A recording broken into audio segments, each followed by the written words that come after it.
pagi Bapak Ibu yang dikasih oleh Tuhan. Mari kita pada pagi hari ini kita akan bersyukur kepada Tuhan Yesus. Karena Yesus baik, sungguh amat baik. Haleluya.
bagi Tuhan Yesus. Karena Yesus Engkau baik dalam hidup kami ya Bapa.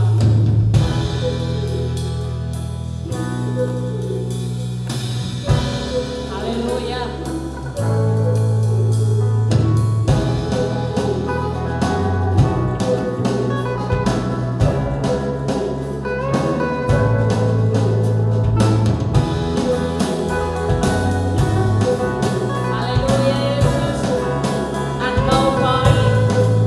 Engkau baik Tuhan.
Kita akan berikan pujian yang terbaik buat Tuhan Yesus.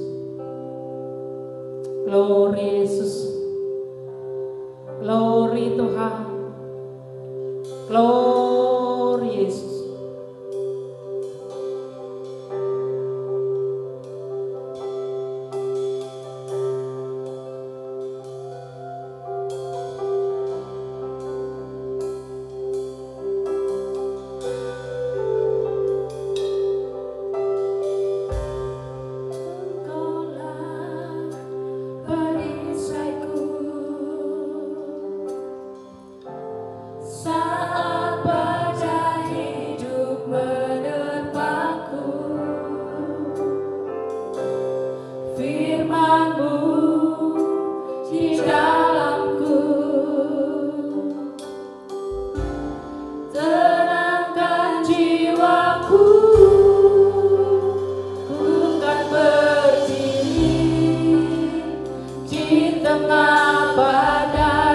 Kekuatan yang dari Tuhan.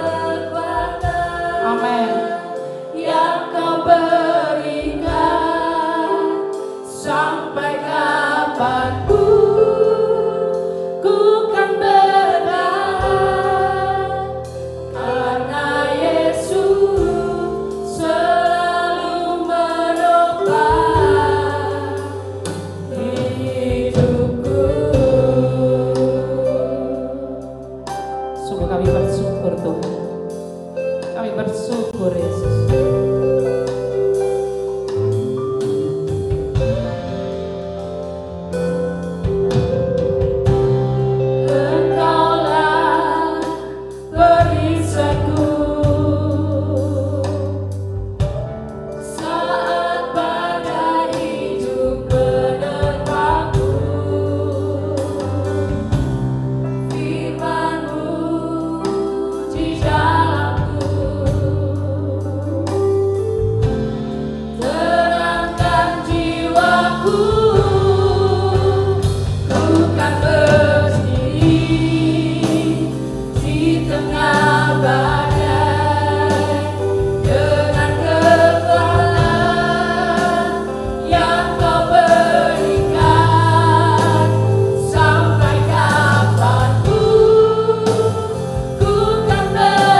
Haleluya Tuhan. Sungguh kami mengucap syukur ya Bapa, karena kami mempunyai Allah yang dahsyat, Allah yang luar biasa, Allah yang sanggup membuat mujizat, Allah yang sanggup memberikan kekuatan di saat badai, persoalan, permasalahan dalam hidup kami Tuhan. Engkau ada, Engkau selalu menopang di dalam kehidupan kami ya Bapa. Terima kasih Tuhan Yesus. Inilah pujian kami, inilah sembah sujud kami. Biarlah ini akan menjadikan dupa yang harum di hadapan Engkau. Malaikat surga bersorak-sorai bagi Engkau ya Bapa. Terima kasih Tuhan Yesus, terima kasih ya Bapa. Sebentar kami akan duduk diam. Kami akan mendengarkan sebagian daripada kebenaran firman Tuhan. Urapi hamba-Mu yang akan menyampaikan kebenaran firman Tuhan pada pagi hari ini ya Bapa. Biarlah pengurapan Allah, pengurapan Nabi itu boleh mengalir atas beliau ya Bapa. Sehingga apa yang akan disampaikan firman-Mu itu Tuhan akan menjadikan jawaban di dalam setiap jemaat Tuhan yang mengikuti ibadah pagi pada pagi hari ini ya Bapa. Terima kasih Tuhan Yesus, terima kasih Tuhan. Kami akan duduk diam dan kami akan mendengarkan kebenaran firman Tuhan. Dan kami mempercayai ya Tuhan, biarlah kuasa-kuasa kegelapan, roh jahat, roh yang tidak percaya kepada Engkau Tuhan, saat ini Tuhan kami ikat, kami hancurkan dalam nama Yesus, sehingga kami boleh dengar-dengaran akan kebenaran firman Tuhan di dalam nama Tuhan kami Yesus Kristus. Haleluya, amin.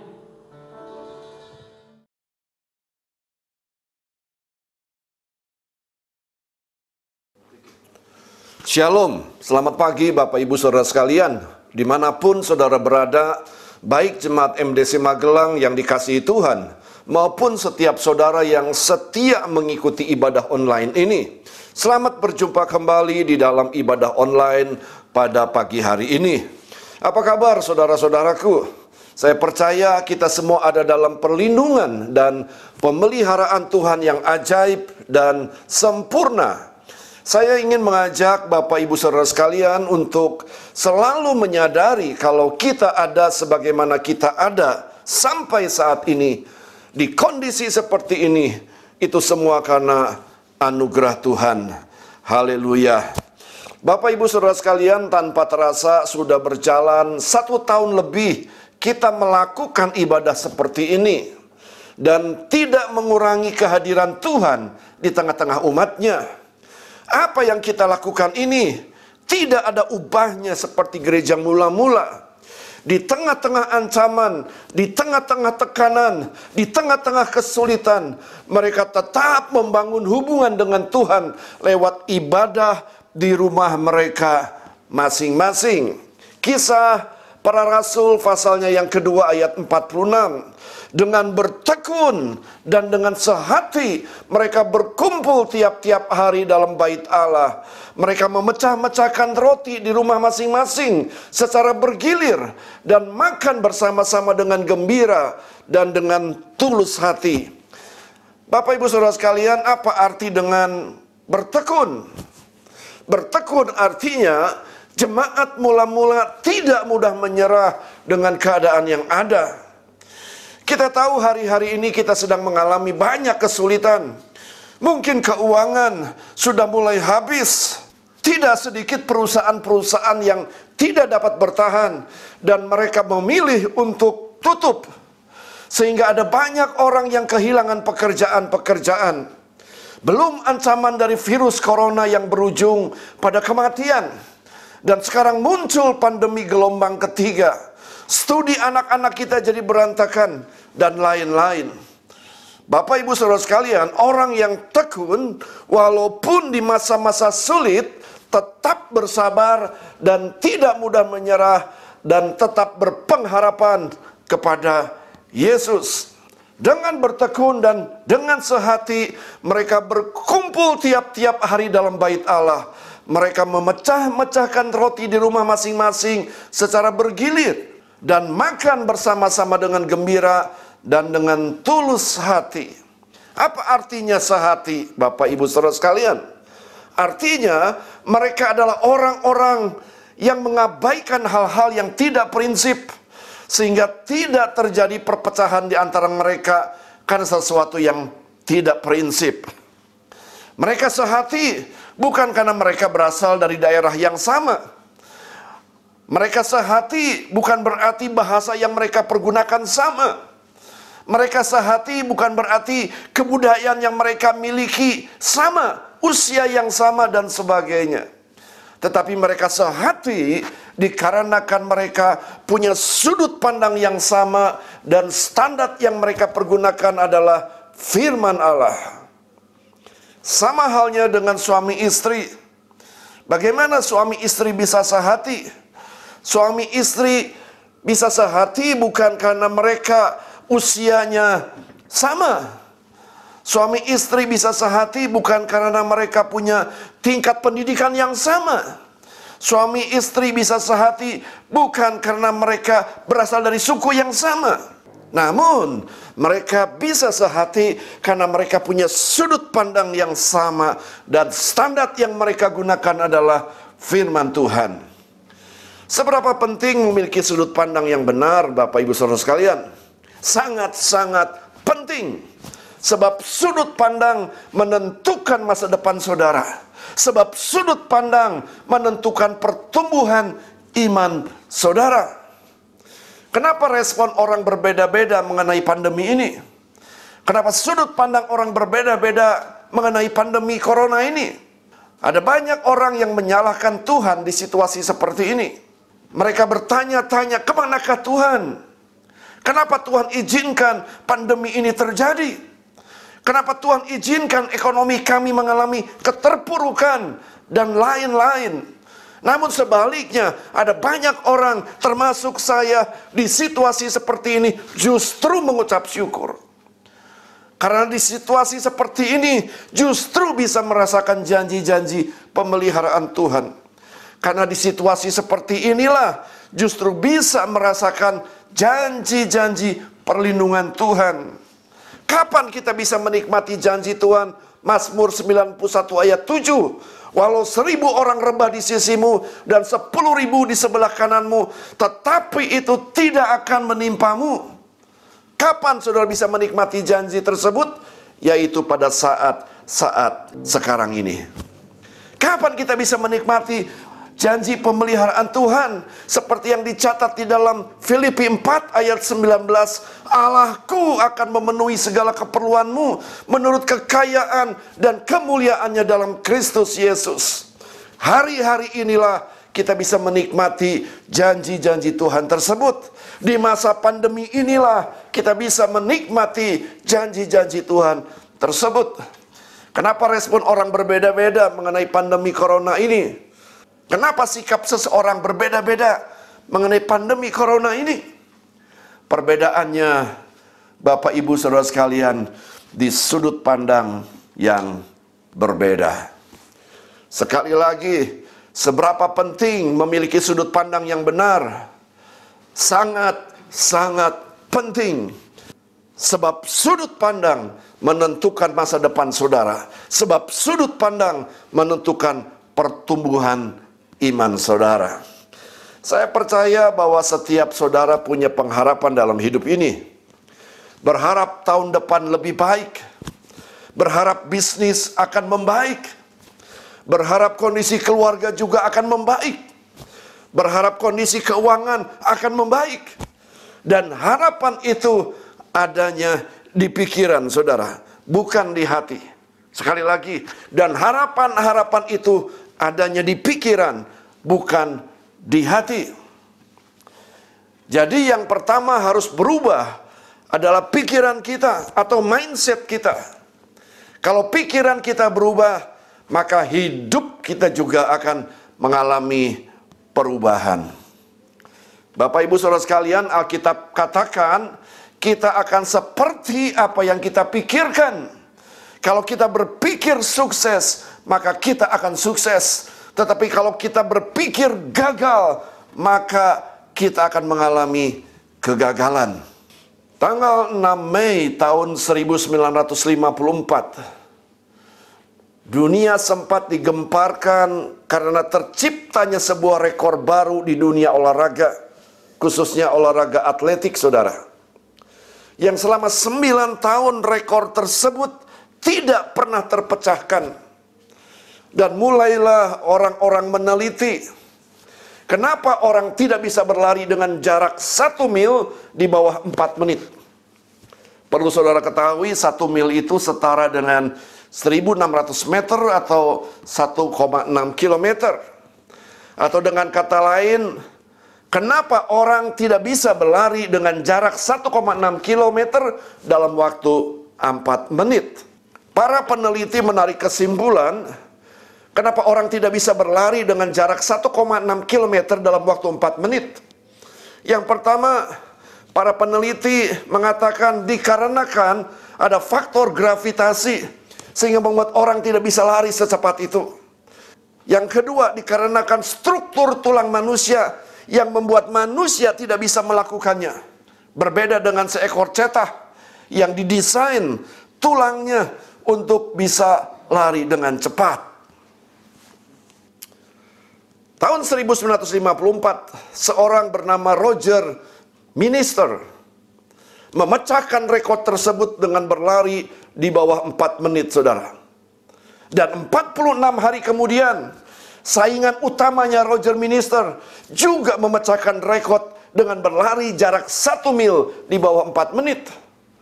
Dan selama 3 tahun, ada 16 orang yang bisa berlari di bawah 4 menit. Dan saat ini seorang atlet harus bisa lari dengan kecepatan di bawah 4 menit dalam 1 mil. Kenapa hal ini bisa terjadi? Karena selama ini mereka sudah terbentuk dengan sebuah mindset bahwa mustahil manusia bisa berlari 1 mil di bawah 4 menit. Apa itu mindset, Bapak Ibu Saudara sekalian? Mindset adalah kumpulan kepercayaan yang bisa mempengaruhi sikap dan tindakan kita. Ketika mindset kita mengatakan tidak, maka sikap dan tindakan juga akan menolak. Dan tahukah saudara bahwa seorang bayi itu diumpamakan seperti sehelai kertas kosong. Orang tua dan lingkungan yang ada yang akan mengisinya helaian kertas yang kosong tersebut. Jika mereka sering mengatakan tidak mungkin, jika mereka sering mengatakan mustahil, jika mereka sering mengatakan tidak akan pernah bisa dan sebagainya, maka perkataan-perkataan itu akan menjadi identitas orang tersebut di waktu-waktu yang akan datang. Bapak Ibu Saudara sekalian, usia berapa saudara bertobat? Kalau saudara bertobat usia 30 tahun, maka dari usia 0 sampai 30 tahun, mindset saudara sudah terbentuk dari perkataan-perkataan orang-orang yang ada di sekitar saudara. Saudara memiliki sudut pandang yang berbeda dengan sudut pandang yang diajarkan Alkitab. Salah satu contoh, balas kejahatan dengan kejahatan. Jangan memberi kalau engkau ingin kaya, melainkan berhematlah secara luar biasa, dan lain-lain. Bapak Ibu Saudara sekalian, ada seorang yang memperhatikan seekor kutu, yaitu kutu loncat. Dia perhatikan saudara, kalau kutu loncat ini loncat tingginya 1 meter. Lalu orang ini menangkap kutu loncat ini dan mencoba dimasukkan di dalam sebuah toples. Toples itu tingginya 20 cm. Lalu ditutupnya toples itu dan ia mulai memperhatikan apa yang dilakukan oleh kutu loncat di dalam toples. Kutu loncat itu tetap loncat saudara. Namun hanya setinggi 20 cm sesuai dengan tinggi tutup toples tersebut. 1 minggu kutu loncat itu ada di dalam toples. Dan selanjutnya toples itu dibuka dan dikeluarkanlah kutu loncat tersebut. Apa yang terjadi saudara? Kutu loncat itu tidak bisa loncat lagi setinggi 1 meter. Karena apa? Karena dia berpikir ada pembatas yang membatasi dia untuk bisa loncat lebih tinggi lagi. Bapak Ibu Saudara sekalian, memiliki sudut pandang apa yang dikatakan Alkitab. Aku berkata kepadamu, sesungguhnya barang siapa percaya kepadaku, Ia akan melakukan juga pekerjaan-pekerjaan yang aku lakukan, bahkan pekerjaan-pekerjaan yang lebih besar daripada itu, sebab aku pergi kepada Bapa. Bagi Allah dan bagi orang percaya tidak ada yang mustahil. Bapak Ibu Saudara sekalian, itu yang harus kita miliki. Sudut pandang seperti itu yang harus kita miliki. Jangan seperti kutu loncat, saudara, yang berpikir tidak bisa lagi loncat setinggi 1 meter karena ada pembatas, saudara. Bagaimana caranya mengubah mindset? Yang pertama, saudara, untuk bisa mengubah mindset, yang pertama, menggantikan apa yang kita pikirkan. Filipi 4 ayat 8, jadi akhirnya saudara-saudara, semua yang benar, semua yang mulia, semua yang adil, semua yang suci, semua yang manis, semua yang sedap didengar, semua yang disebut kebajikan dan patut dipuji, pikirkanlah semuanya itu. Yosua 1 ayat 8, janganlah engkau lupa memperkatakan kitab Taurat ini, tetapi renungkanlah itu siang dan malam, supaya engkau bertindak hati-hati sesuai dengan segala yang tertulis di dalamnya. Sebab dengan demikian perjalananmu akan berhasil dan engkau akan beruntung. Bagaimana caranya untuk bisa mengubah mindset? Yang pertama, saudara, kita harus mengganti apa yang selama ini kita pikirkan. Kalau sebelum kita bertobat, saudara, yang kita pikirkan adalah hal-hal yang negatif.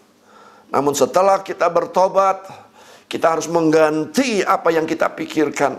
Dengan jelas Filipi 4 ayat 8 mengatakan apa yang harus kita pikirkan. Semua yang benar, semua yang mulia, semua yang adil, semua yang suci, semua yang manis, semua yang sedap didengar, semua yang disebut kebajikan dan patut dipuji. Pikirkanlah semuanya itu. Apa itu, saudara? Itu berbicara tentang firman Tuhan.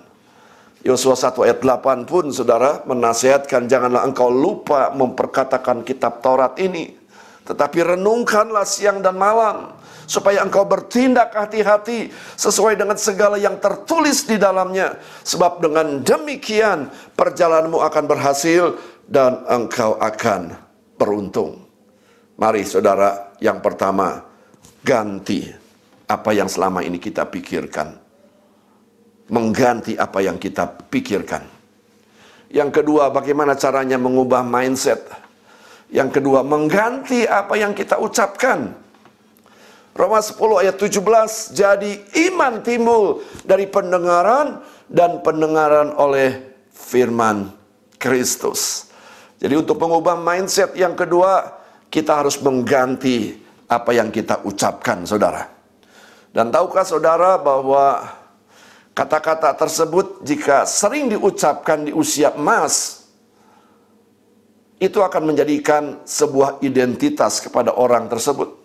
Contoh, anak-anak yang sering mendengar kata-kata positif, mereka tidak heran lagi, saudara, kalau ada orang mengatakan kamu pintar, karena itu sudah menjadi identitasnya. Karena selama ini ada banyak orang yang mengatakannya hal-hal yang positif. Bapak Ibu Saudara sekalian, ada seorang dokter membuat sebuah terapi kepada pasien-pasiennya. Dengan cara apa? Dengan cara menyebutkan ayat mas setiap hari, saudara. Hasilnya 4 orang sembuh, saudara.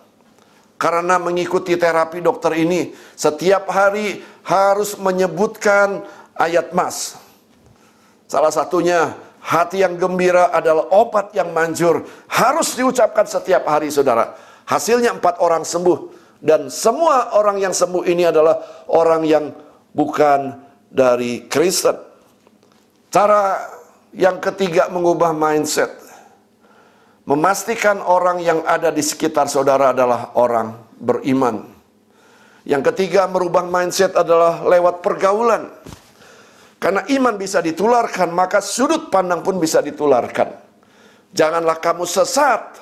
Pergaulan yang buruk merusak kebiasaan yang baik. Bapak Ibu Saudara sekalian, sekali lagi, seberapa penting memiliki sudut pandang yang benar? Sangat-sangat penting. Sebab sudut pandang menentukan masa depan saudara. Sebab sudut pandang menentukan pertumbuhan iman saudara. Caranya yang pertama, mengganti apa yang kita pikirkan, saudara. Mulai berpikir hal-hal yang mulia, yang adil, yang suci, yang manis, yang sedap didengar, yang disebut kebajikan, patut dipuji. Pikirkanlah semuanya itu. Bapak Ibu Saudara sekalian, yang kedua, kita perlu mengganti apa yang kita ucapkan. Roma 10 ayat 17, jadi iman timbul dari pendengaran, dan pendengaran oleh firman Kristus. Dan yang ketiga, cara untuk mengubah mindset, memastikan orang yang ada di sekitar saudara adalah orang yang beriman. Kalau iman saja bisa ditularkan, maka sudut pandang pun bisa ditularkan. Jangan kamu sesat, pergaulan yang buruk merusak kebiasaan yang baik. Amin. Sebentar kita akan ambil bagian dalam perjamuan kudus. Mari Bapak Ibu Saudara sekalian, kita akan mempersiapkan hati kita untuk bisa ambil bagian dalam perjamuan kudus pada pagi hari ini.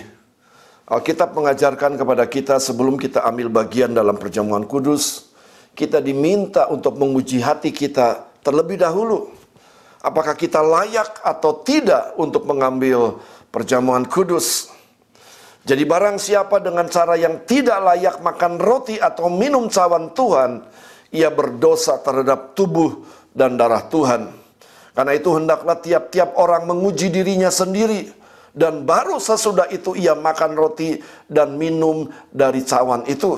Karena barang siapa makan dan minum tanpa mengakui tubuh Tuhan, ia mendatangkan hukuman atas dirinya. Sebab itu banyak di antara kamu yang lemah dan sakit, dan tidak sedikit yang meninggal. Kalau kita menguji diri kita sendiri, hukuman tidak menimpa kita.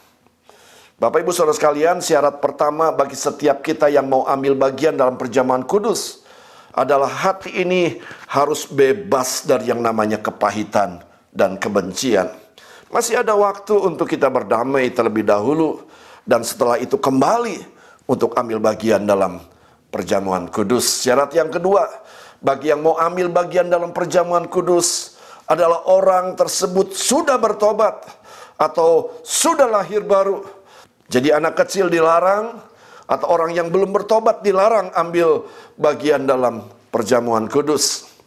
Syarat yang ketiga adalah orang tersebut harus membereskan dosa terlebih dahulu, dan tidak ada dosa yang masih disimpan yang belum dibereskan sebelum ambil bagian dalam perjamuan kudus. Kalau masih ada dosa yang disimpan dan belum diakui, masih ada kesempatan datang kepada Yesus terlebih dahulu untuk meminta ampun. Sebab Alkitab katakan, jika kita mengaku dosa kita, maka Ia adalah setia dan adil, sehingga Ia akan mengampuni segala dosa kita dan menyucikan kita dari segala kejahatan. Mari Bapak Ibu Saudara sekalian, kita ambil perjamuan kudus ini dengan sikap hati yang benar, supaya perjamuan kudus ini sungguh-sungguh mendatangkan berkat yang besar. Makna yang sesungguhnya saat kita ambil bagian dalam perjamuan kudus adalah kita diminta untuk mengingat kematian Yesus di atas kayu salib 2020 tahun yang lalu. Tubuhnya hancur, darahnya tercurah. Dia lakukan karena dia mengasihi saudara dan saya. Mengapa dia harus mati di kayu salib? Karena tidak ada cara lain. Satu-satunya cara untuk menyelamatkan saudara dan saya adalah Yesus harus mati di atas kayu salib. Mari kita ambil roti yang sudah dibagikan oleh setiap ketua kesan dan mengangkatnya tinggi-tinggi sambil mengingat peristiwa 2020 tahun yang lalu. Roti ini melambangkan tubuh Yesus yang terpecah-pecah di atas kayu salib. Tubuhnya hancur, lambungnya ditikam, dan kepalanya dimahkotai duri. Kenapa dia mau melakukan hal ini? Karena dia mengasihi saudara dan saya. Sebab apa yang telah kuteruskan kepadamu, telah aku terima dari Tuhan. Yaitu bahwa Tuhan Yesus pada malam waktu ia diserahkan mengambil roti, Dan sesudah itu ia mengucap syukur atasnya. Ia memecah-mecahkannya dan berkata, inilah tubuhku yang diserahkan bagi kamu. Perbuatlah ini menjadi peringatan akan aku. Bukankah roti yang kita pecah-pecahkan adalah persekutuan dengan tubuh Kristus? Mari kita makan di dalam nama Yesus.